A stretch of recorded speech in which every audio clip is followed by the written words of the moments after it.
Chapter 16 of The Finding of Jasper Holt by Grace Livingston Hill. The tournament was set for the day before Jean started home. It was to be a great event, the biggest thing the town of Hawk Valley could devise in the way of entertainment for its most honored guests. It was an all-day affair, with contests and games of every kind, races and matches, and a big procession, with everyone wearing the gayest and most fantastic garments the resources of the town afforded. The climax of the program was to be late in the afternoon, when the great feats of riding were performed and the prizes and wreaths given out to the victors. The highest honor had been allotted to Jean, for she had been selected to give out the prizes and crown the victor of the final riding contest. It had been the custom heretofore, in other similar contests, that a lady so honored should ride once around the running track in company with the victor, and share with him the triumph of the occasion. Great was the eagerness of all the young men to win this privilege on this occasion, for Jean's delicate beauty and sweet, gentle ways had made her most popular, and everyone was striving for the privilege of riding with her and being crowned by her fair hand. All in a friendly way there had been much merriment about it, much betting and chaffing, much practising of horsemanship, much boasting, and many a gallant gentleman had besought her to wear his flowers on the gala day, that he might stand the better chance of winning. But Jean had smiled upon them all, and would promise none. She took it all as a beautiful piece of pleasantry in her honor, though sometimes she was secretly distressed at the earnestness with which many of her admirers pressed their suit. They were splendid fellows, all of them, and it was hard to be refusing and disappointing them all the time. Hard, too, it was to disappoint her sister Eleanor continually, who was an enthusiastic matchmaker and felt real chagrin that her beloved sister should go back home from all that adulation, still apparently heart-free, when she had been given so many perfectly good chances to fall in love. Eleanor would have liked nothing better than to have Jean marry and settle out near herself. Then the father and mother would eventually come, of course, and the family would be reunited. It was most aggravating to her that Jean remained so unimpressionable. The day before the tournament, great boxes of flowers began to arrive for Jean, embarrassing her with their riches, profusion, and costliness. Orchids and lilies, gardenias and roses of rare varieties, carnations, jessamine, even delicate wildflowers and wonderful poppies. Each admirer had spent much thought and care upon his offering, hoping to have it chosen for wearing upon the great occasion, and each had tried to have his flowers unusual and noticeable enough to draw her choice away from all others. With each great box came card or note, sometimes letter, bearing the name and earnest plea of the giver, 3 even offering themselves with their flowers. Jean stood among her blossoms, her cheeks vying with the roses, her eyes as starry as the lilies, distressed and touched, but not quite pleased. It was terrible to her that she seemed to have wrought such havoc in the hearts of men. Eleanor and the children hovered excitedly around, far more pleased than Jean over the honors that were heaped upon her. Eleanor talked in a high, sweet soprano about the merits of the different flowers, and the reasons why each should be worn in preference to the others. "There were the captain's orchids! So expensive, poor fellow, and he was so handsome!" Eleanor always ended with the captain where she had begun. It was plain that Eleanor favored the captain most mightily. Jean stood and touched the flowers tenderly, compassionately, as though in some way they were human things that had been cheated into coming without a cause, as she might have looked at and touched something very beautiful that did not belong to her. It seemed a big responsibility to have all these lovely blossoms with all they represented, and as she filled each vase and jar and bowl to overflowing, till almost every available receptacle in the house was filled, her eyes grew more and more troubled and thoughtful. Somehow it seemed wrong for her to have all these perishing beauties, knowing that the lasting treasure they were here to plead for their donors was not hers to give. "Which flowers are you going to wear, Jean?" asked Eleanor vexedly that night, as they went upstairs together after tucking the blossoms all away under damp papers.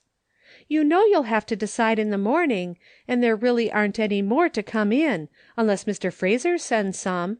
Everybody, literally every man in the region that could have a shadow of right to do so, has sent you some. It shows how popular you are. I don't believe any girl that ever came here before was so well treated, and so universally admired. It's wonderful, Jean. You little, quiet, sweet child, but you've got them all under your small thumb.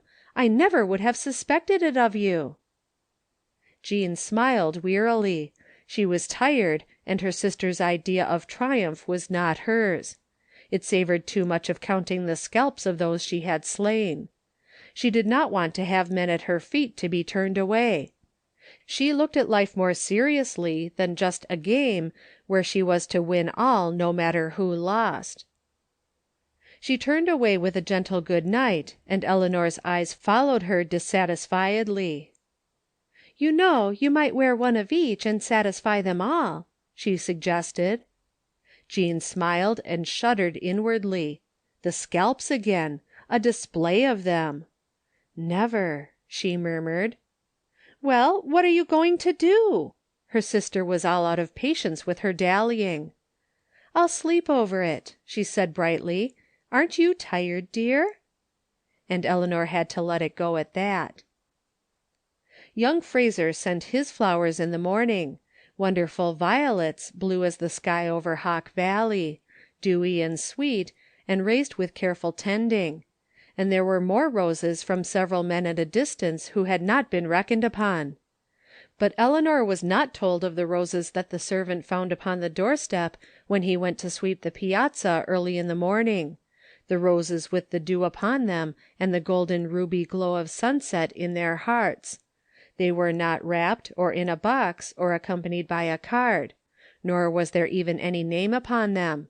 They simply lay upon the doorstep and made their mute appeal of fragrance; and the manservant, who, like all the other men in Hawk Valley, servant though he was, had surrendered to the gentle, beautiful girl, understood and carried them straight up to her door without telling anyone.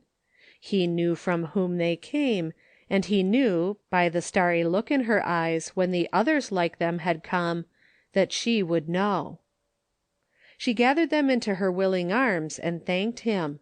Her problem was solved, and she could go down to breakfast with a light heart. "Have you decided which flowers to wear, Jean?" her sister asked sharply the minute she came into the room. "Yes," said the girl with a smile, "but it's a secret. I'm not going to tell. You'll see when I wear them." Eleanor looked anxiously at the bright face with the firm lips, and the decided set of the pretty head, and sighed. She knew she would have to wait. Jean was to go on her pony to the scene of the day's festivities, that she might be ready for the triumphal ride at the end; and the captain had begged the privilege of accompanying her, being confident that he should both see his costly orchids adorning her, and win the right to ride home by her side, triumphant. It seemed to him that in that case it would be but a short way to the other heights he hoped to attain. He arrived at the house on the minute appointed, but Jean, usually punctual, kept him waiting. The Harringtons were all packed comfortably in their motor car. They kept calling impatiently. "We'll be late, Jean, and James has to be about the signals and put up some more ribbons. You know he's marshal of the day." "Go on," called Jean sweetly from her window. "I'm just fastening on my flowers. I'll be there in a minute. Don't wait. We'll catch you." They heard her footsteps flying down the stairs, and Harrington started the car. "Wait, James, I must see what flowers she chose." "Nonsense," said her husband, sending the car shooting forward at a pace. "You can wait till she gets there. What difference does it make anyway?" "Why, if she doesn't take the right ones, I can send her back," said Eleanor, twisting her neck to see her sister, who was just mounting her pony. "The right ones? You don't know which ones you want her to wear yourself. You've said so a dozen times this morning. laughed her husband jeeringly. Well, I know, but there are some quite impossible ones, you know, and Jean is so queer and unconventional. It would be just like her to wear John Beard's poppies because she felt sorry for him on account of his lameness. She always was that way. Mamma let her choose a canary when she was little, and she chose a poor little faded thing that wouldn't sing a note, because she said it wasn't pretty like the others and would enjoy a nice cage. Well, I guess you'll have to let her choose her own husband anyway. She's got to live with him, and she's got a big will of her own. I know, said Eleanor, sighing. I shall be relieved when she gets safely married. Mamma is so shut in that she doesn't realize how unworldly Jean is.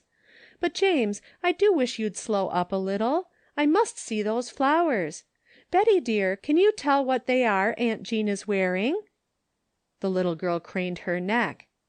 I think they're just roses, Mamma, said Betty indifferently. Roses? Are you sure, child? Aren't they orchids? The poor captain! But there were multitudes of roses. I wonder whose they are. They had turned into the main street now. Banners were flying, and a band playing martial music.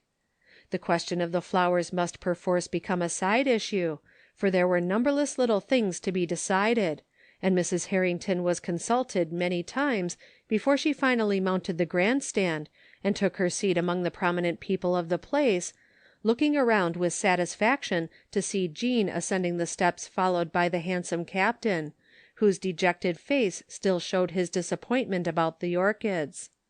For the moment she was too much taken up with the captain to look closely at the wonderful roses that Jean wore. Then suddenly she turned her attention to them. Where had she seen roses like those? Who could have sent them? Then memory leaped on duty. Roses yellow as gold and with the heart of ruby. Holt's Golden Sunset. She could hear her husband's sharp voice repeating the hateful name. Could it be possible that he had had the audacity to send Jean roses on this day, when all eyes would be turned to the girl? And Jean, knowing how they felt about him, had dared to wear them. Her cheeks grew red and her eyes flashed. She looked daggers at the girl, and then, realizing that the captain could see her, tried to control her face. And even now Jean was moving away to the seat on the right, the seat of honor for the lady who was to present the prizes. Jean, wait, I must speak to you, she called. Jean, 2 chairs away, leaned over, smiling. Perhaps she knew what was coming, but her lips had that firm little twist as she said, "What is it?" that indicated courage to stick to a decision. Eleanor Harrington leaned over the 2 chairs, speaking low and vehemently. "Jean, take those flowers off and give them to me at once. I'll send the man back for the orchids. People will just think you have forgotten your flowers. Quick, give them to me." Jean drew back with pretty dignity, and laid her hand protectingly over the flowers at her waist. "I'm sorry, Eleanor," she said gently and decidedly. "I can't do what you ask. These are the flowers I intend to wear. Captain Wetherill understands me perfectly. I told him beforehand not to send me flowers." And she turned away. "But Jean," cried her sister frantically, "you simply must not wear those roses. Send the man back for any others, but don't wear those. You don't understand. Everybody will know they are Jasper Holt's roses. People will think it very strange. Why, he isn't even here. It isn't respectable for you to have anything to do with him." Jean looked her sister straight in the eyes. "I understand perfectly, Eleanor," she said softly, for a group of people were coming in and taking possession of the seats around them. "I cannot and I will not wear any of those other flowers." "Then take them off entirely and don't wear any," said Eleanor, the vexed tears coming into her eyes. "I'm sorry, Eleanor, but I must wear them," said Jean, and went quietly, almost sadly, to her seat. She hated to hurt her sister, and to seem to do violence to her wishes, but the wearing of these flowers had become a thing of moment to her, a sacred duty and privilege. She knew that to Holt, if he should see her, it would be a symbol of her trust in him. If he did not come to the tournament, at least she would have the satisfaction of knowing in her own heart that she had been loyal to him in the only way vouchsafed her, that of wearing his flowers before them all. Eleanor settled back, defeated, in her chair, 2 red spots glowing on her cheeks, and angry flashes in her eyes. She was mortified beyond expression. That her young sister, who had the adulation of the whole county poured at her feet, should choose, before the assembled multitude, to wear the favor of a man whom nobody recognized or favored, filled her socially aspiring soul with rage. What would James say when he found her sister had been wearing his enemy's flowers? Well, it was all James's fault anyway, for if he had kept the car waiting a minute she would have discovered Jean's folly in time to stop it.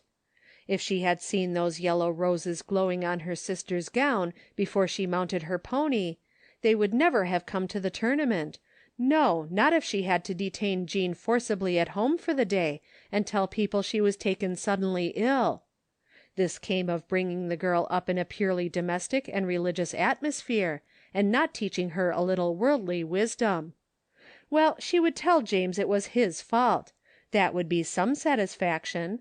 Yes, and she would tell Jean just what she thought of her headstrong folly, too, when she got her home. The waves of angry color had not yet ceased to flow over Eleanor's handsome face when the Thornes bustled in and took the next seats. Mrs. Thorne was a large, imposing person and had much to say of her son's admiration for Jean. She purred eagerly about the girl's beauty. "So simple and sweet in that white dress with those beautiful yellow roses. Freeman wouldn't tell me what flowers he sent her. I wonder if they can be his. I never saw any like them around here. Did you? The boy is completely gone about her. I suspect he spent a fabulous sum on flowers. He sent to Kansas City for them." It was then that Eleanor began to take heart of hope. If Mrs. Thorne didn't know whose roses Jean wore, perhaps the other women wouldn't. Women didn't visit Jasper Holt's home, and men didn't notice these things much. She settled back relieved, and allowed herself to think how well Jean was looking and how devoted the captain seemed in spite of his floral setback. Perhaps, after all, he would only be the more keen that Jean was not in a hurry to land him. Was she, after all, a little deeper than they thought, and did she plan her campaign with a view to making her admirers all the more eager? Eleanor Harrington had never been able to comprehend a nature higher than her own. End of chapter 16.